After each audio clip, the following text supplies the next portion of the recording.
Good morning students. Today I will explain the lesson 3 हमारी बदलती पृथ्वी। Geography का lesson है ये, आवर चेंजिंग अर्थ।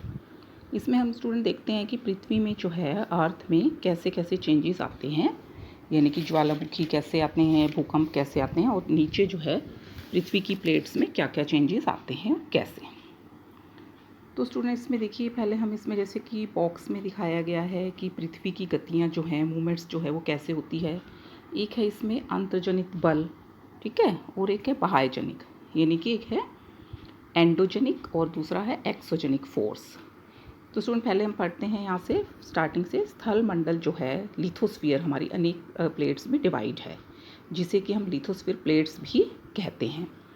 और इसमें क्या है स्टूडेंट, धीरे धीरे जो है स्लोली जो है ये प्लेट्स जो हैं वो राउंड में घूमती रहती हैं, और हर साल जो है प्रत्येक वर्ष यानी कि एवरी ईयर कुछ मिलीमीटर के लगभग जो है इसमें चेंज आता रहता है। और पृथ्वी के अंदर धीरे धीरे अर्थ के अंदर क्या है, मैग्मा में होने वाली गति के कारण ऐसा होता है, ठीक है। मोल्टन मैग्मा यानी कि पृथ्वी के अंदर जो पिघला हुआ मैग्मा होता है वो सर्कल रूप में जो घूमता रहता है, इसमें दिखाया गया है जैसे कि अभी आगे डायग्राम में पता चलेगा आपको। प्लेट्स की गति के कारण, मूवमेंट के कारण जो है, प्लेट्स के कारण जो है पृथ्वी की जो अर्थ की जो सतह है, लेयर्स है, वो चेंज होती रहती हैं, ठीक है। और उन्हीं के आधार पर जो है इसे हमें डिवाइड किया गया है, जिसके कारण कि जो ये मूवमेंट्स जो हैं ये बनती हैं और बल जो है, यानी कि जैसे हमें बताया कि अंदर आंतर भाग में घटित होते हैं पृथ्वी के अंदर। तो जो अंदर बल होते हैं उसे एंडोजेनिक फोर्स कहते हैं, और जो बल पृथ्वी के बाहर सतह पर ऊपर की तरफ उत्पन्न होते हैं वो हमारे एक्सोजेनिक फोर्स कहलाते हैं। और एंडोजेनिक जो है कभी कभी सडनली हो जाते हैं, जिससे कि कभी कभी इनकी गति धीमी होती है। और एंडोजेनिक होने के कारण जो है भूकंप यानी कि अर्थक्वेक, ज्वालामुखी यानी कि वोल्केनो, ये जो है बनते हैं और ये उत्पन्न होते हैं, जिससे कि बहुत ज़्यादा हमें जो है लॉस होता है पृथ्वी पर, ठीक है। तो इसमें जैसे स्टूडेंट दिखाया गया है कि पृथ्वी कितने पहले अंतर्जनिक होगी, एंडोजेनिक और एक्सोजेनिक। एंडोजेनिक में सडनली बल होता है, ज्वालामुखी भूकंप आते हैं, जैसे कि अर्थक्वेक आ गया, ज्वालामुखी यानी कि हमारा वोल्केनो हो गया, फिर भूस्खलन यानी कि लैंडस्लाइड्स हो गई, पृथ्वी जैसे बीच में से अपनी जगह छोड़ देती है ना, उसमें क्रैक्स आ जाते हैं बीच में से, उसे बोलते हैं। एक्सोजेनिक में अपर्दन निक्षेपण होते हैं, फिर नदी जैसे बहती है, बहता हुआ पानी हो गया, नदी या हवा या समुद्र की तरंगे या हिमनद जो होते हैं ना, ग्लेशियर्स जो होते हैं, बर्फ़ के बड़े बड़े पहाड़ से जो बन जाते हैं समुद्र में, वो होते हैं। तो स्टूडेंट्स में हम आगे पढ़ेंगे। अब जैसे कि देखो इसमें दिखाया गया है, एक हमारा जो है वोल्केनो का रूप दिखा रहे हैं। इसमें क्या है, पहले जो है स्टार्टिंग में क्या है, जैसे कि गैसेज और एशिज होगी, राख, क्रेटर आ जाता है हमारा, ठीक है। नीचे फिर हमारा निकास यानी कि वेंट है, फिर लावा यानी कि मैग्मा निकल रहा है। यहाँ पे जो है हमारे साइड में परपटी और मेंटल है, यानी कि परपटी हमारी हो जाएगी क्रस्ट और ये हमारी होगी मेंटल, और ये हमारा क्या है, मैग्मा। तो ये डायग्राम आप स्टूडेंट अपनी फेयर नोटबुक में ड्रॉ कर लेना, अच्छे से बनाना, इसे देखकर जो है, तो इससे आपको और भी अच्छे से समझ आ जाएगा, ठीक है। तो इसमें हमने क्या कहा है, देखो कि जहाँ पर स्थल मंडल यानी कि जो लिथोस्फीयर प्लेट्स हैं उसमें पृथ्वी में जो है क्या होता है, कंपन होता है, मूवमेंट होने लगती है, ठीक है। तो इसके कारण जो है वो गति करता है, और भूकंप जो है उसी की वजह से जो है हमारा आता है, अर्थक्वेक यानी कि। और नीचे स्थान जहाँ कंपन आरंभ होता है, देखिए नीचे वाला डायग्राम देखिए, यहाँ पे हमने ऊपर तो देखा है कि वोल्केनो कैसे बनता है, और नीचे हम इस डायग्राम में दिखा रहे हैं कि इसमें जो है हमारा अर्थक्वेक है वो कैसे स्टार्ट होता है। एक तो इसका सेंटर पॉइंट दिखाया गया जहाँ भूकंप स्टार्ट होता है, ठीक है, और ये उद्गम केंद्र यानी कि कहलाता है। एक सेंटर पॉइंट है अधिकेंद्र, एक है प्लेट सीमा, और यहाँ पर दिशाओं में बाहर की ओर ये निकलती हैं। तो इसमें जो यही बताते हैं कि जहाँ पर सेंट्रल पॉइंट के पास में जो एरिया होगा हमारा, वहाँ पर जो है लॉस ज़्यादा होता है, ठीक है। और जो इससे दूर दूर एरिए से चले जाते हैं तो वो हमारा लॉस कम होता चला जाता है, क्योंकि जो भूकंप आता है तो उसकी जो तीव्रता है, उसकी जो मूवमेंट है, वो जो है दूर होने के कारण वहाँ पर लॉस कम होता है। जितना एरिया इसके पास होगा वहाँ पर उन्हें जो है ज़्यादा लॉस होगा। तो जो यहाँ पर हमें साइड में बॉक्स दिया हुआ है, इसमें 3 प्रकार की हमें भूकंपीय तरंग बताई गई हैं, आप उसे लर्न कर लेना, ठीक है। अब इसमें कह रहे हैं जैसे कि भूकंप की हमारी क्या भविष्यवाणी तो संभव नहीं है, लेकिन यदि हम पहले से तैयार हों तो कुछ जो है मूवमेंट में हमें चेंजेस दिखाई देता है। जैसे कि जहाँ पर मेनली भूकंप आता है तो वहाँ के लोगों को जो है कुछ कुछ जो है आइडिया हो जाता है, जैसे कि एनिमल्स का जो बिहेवियर है वो थोड़ा सा चेंज हो जाता है, और तालाब में जो मछलियाँ हैं यानी कि उसमें कुछ छटपटाहट सी होने लगती है, कुछ अजीब सी उनकी मूवमेंट हो जाती है, और जो स्नेक्स हैं, सांप हैं, वो जो है जंगलों को छोड़कर, पानी को छोड़कर बाहर की तरफ जो है आना स्टार्ट हो जाते हैं। ठीक है, तो इसमें स्टूडेंट देखिए भूकंप को जो है कैसे नापते हैं। ब्लू बॉक्स है, इसमें आप देखिए एक यंत्र है जिसे कि हम भूकंप लेखी कहते हैं, और भूकंप की तीव्रता यानी कि कितने स्केल का है, रिक्टर स्केल पर मापी जाती है, जिससे हम भूकंप नापते हैं भी कितना आया है परसेंटेज। 2.0 का हो तो यानी कि वो कम होता है, ये इतना इफेक्ट नहीं करता है। और अगर 5 से ज़्यादा है तो इससे क्या है, वस्तुएं गिरने लगती हैं, टूटने लगती हैं, बिल्डिंग्स जो है वो हिलने लगती हैं, गिरने लग जाती हैं। और 7 तक आते आते इसमें जो है ज़्यादा ही इसे जो है पावरफुल माना जाता है, और इसमें क्या बहुत ज़्यादा लॉस भी हो जाता है। तो इसमें क्या है स्टूडेंट, अब भूकंप के दौरान हमें कैसे बचना चाहिए। जैसे कई बार पहले प्रेडिक्शन हो जाती है, ठीक है, गवर्नमेंट वगैरह हमें बताने लगती है टीवी पर, इस पर जो है मोबाइल पर हमारे पर अलर्ट रहने की जो इंस्ट्रक्शन जो आ जाती हैं। फिर भी हमें कुछ चीज़ें ध्यान देने की हैं स्टूडेंट कि भूकंप के समय हमें क्या करना चाहिए। यानी कि एक तो सुरक्षित स्थान का है, रसोई के काउंटर या मेज़ के नीचे, यानी कि कोई भी बेस बना उसके नीचे, ठीक है, या दीवार के अंदरूनी जो कॉर्नर है वहाँ पर हमें जाना चाहिए, खड़े हो जाना चाहिए, बैठ जाना चाहिए। और हमें किस किस चीज़ से दूर रखना चाहिए, हमें अपने आप को आग वाले स्थान पर, या चिमनी के आसपास, या टूट सकने वाली कोई भी खिड़की है, शीशा है, मिरर है, वहाँ से हमें जो है उससे दूर होना चाहिए।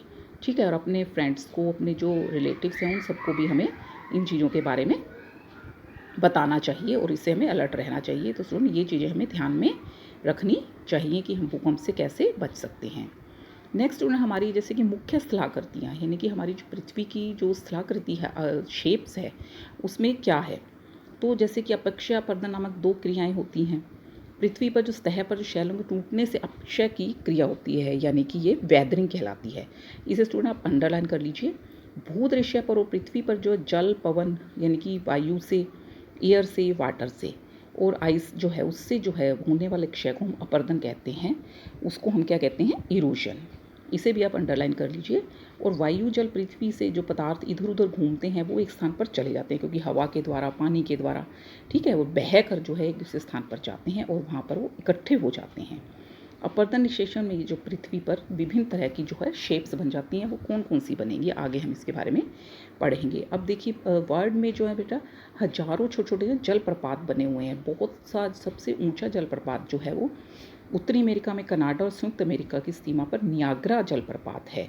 ठीक है, आप इसे मार्क कर लीजिए और इसे लर्न कर लेना, ये आपके एमसीक्यू में भी आ सकता है। नेक्स्ट हम पढ़ेंगे नदी के कार्य। जैसे कि नदी जो है दिखाया गया है, इसमें भूमि का अपर्दन होता है, यानी कि भूमि से जो है नदी जो है जब बहती है तो साइड से जो है या अपने अंदर जो छोटे छोटे मिट्टी के कण, पत्थर जो हैं वो सभी जो है बहाकर इधर उधर ले जाती है। खड़ी ढाल वाले स्थान पर जो कठोर शैल होती है, खड़े ढाल वाली घाटी में जो है वो गिरती चली जाती है, और यहाँ पर वो जलप्रपात बनाती है, यानी कि पानी जो है वहाँ पर इकट्ठा होता चला जाता है। और नेक्स्ट इसमें हम देखते हैं कि जब नदी मैदानी क्षेत्रों में, यानी कि मैदान के एरिया में जाती है तो मोड़दार मार्ग पर बहने लगती है। देखिए जैसे कि यहाँ डायग्राम दिखाया गया है, बाढ़कृत मैदान में नदी द्वारा निर्मित स्थलाकृति, जहाँ पर ज़्यादा बाढ़ आती रहती है तो वहाँ पर कैसे बनती है। इसमें देखो डायग्राम है, विसर्प है यहाँ पर, इसे मींडर बोलते हैं, मेंडर, और ये हमारे तटबंध हैं, लीव्स, और चाप झील यानी कि ऑक्सबो लेक कहते हैं हम इसे। ठीक है, तो ये कैसे बनती है, देखिए जब पृथ्वी पर पानी जो है नदी बहती चली जाती है तो इससे क्या होता है, विसर्प लूप के सिरे निकट आ जाते हैं। ठीक है, तो धीरे धीरे जो गोल गोल घूमती हुई जाती है ये एक सांप की तरह, और ये झील बन जाती है। लेकिन जब ये झील जो है, जैसे सी चाप झील ऑक्सबो है दिखाया गया है, ये एरिया कई बार कट जाता है, ये अलग से पानी जो है एक साइड में इकट्ठा हो जाता है, तो वो हमारा ऑक्सबो लेक कहलाती है।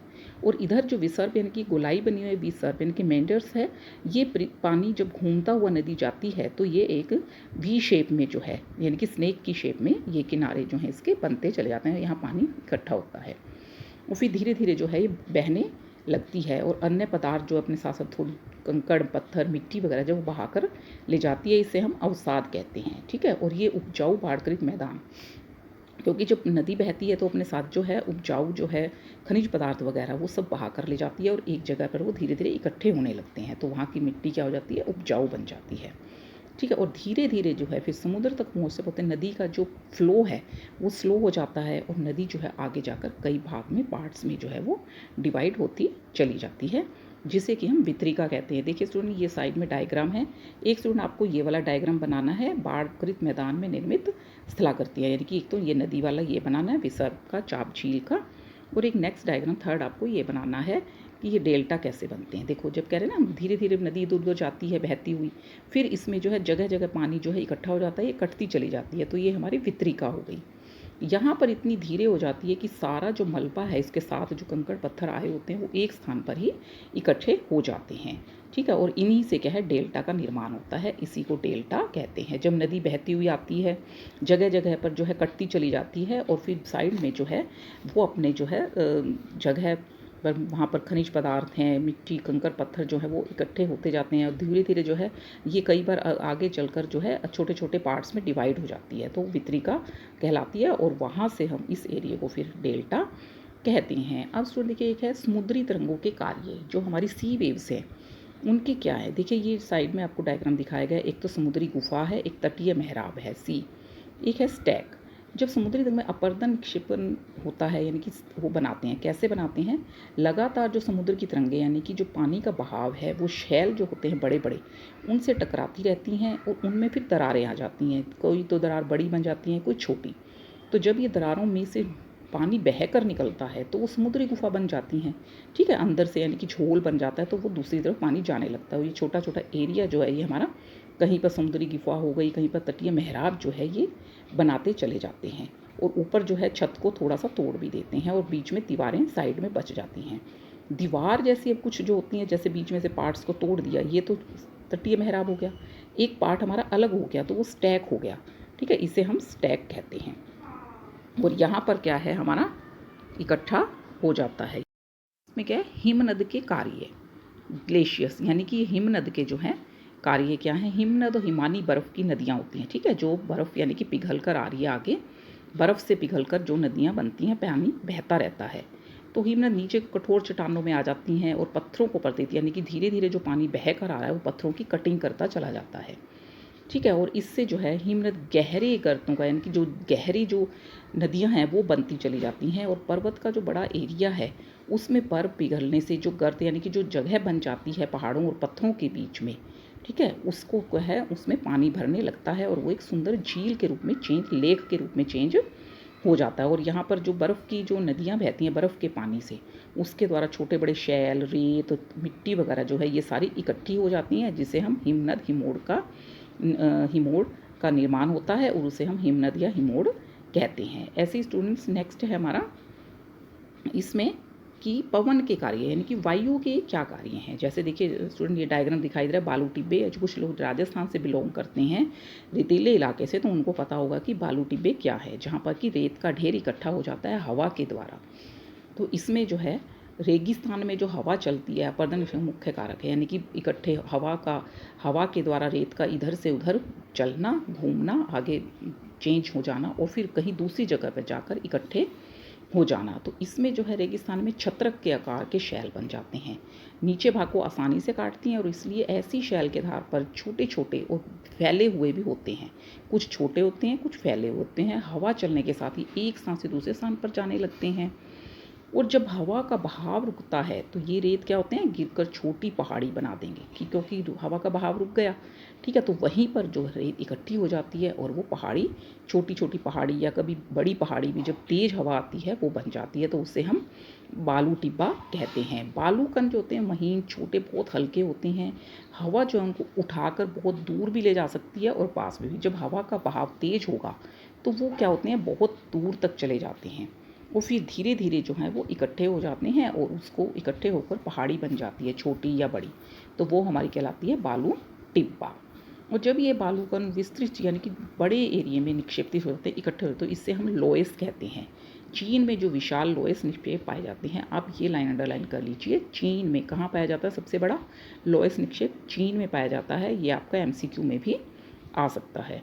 तो नेक्स्ट में स्टूडेंट मैं आपको पीडीएफ में जो इसके क्वेश्चन आंसर सेंड करूँगी, तो आपको स्टूडेंट ये लेसन अच्छे से समझना है और रीड करना है और इसे समझना भी है। और इसमें स्टूडेंट देखिए डायग्राम जो है आपको कौन कौन से बनाने हैं, मैं एक बार फिर से बता देती हूँ। एक तो आपको डेल्टा का डायग्राम बनाना है, दूसरा आपको जो है ये विसर्प नदी और चाप झील वाला ये डायग्राम है ये बनाना है। एक आपको स्टूडेंट्स जो है हमारा जो वोल्केनो था ज्वालामुखी वाला, एक स्टूडेंट ये डायग्राम भी आपको बनाना है, नीटली और क्लीनली बनाना है और इसे पेंसिल का यूज़ करना है। पेंसिल से क्या होता है कि आपको जो है अच्छे से रब कर सकते हैं इसे और दोबारा भी इसे बना सकते हैं अगर रॉन्ग हो जाए तो, इसलिए पेन का यूज़ नहीं करना, पेंसिल से इस डायग्राम को आपको सुंदर राइटिंग में इसे आपको बनाना है। ठीक है स्टूडेंट, आप इसे अब अच्छे से समझना और रीड कर लेना इस लेसन को, और नेक्स्ट मैं आपको इसके क्वेश्चन आंसर सेंड करूँगी, उससे भी आपको फेयर नोटबुक में लिखना है और समझना है। ठीक है, ओके, थैंक यू स्टूडेंट्स।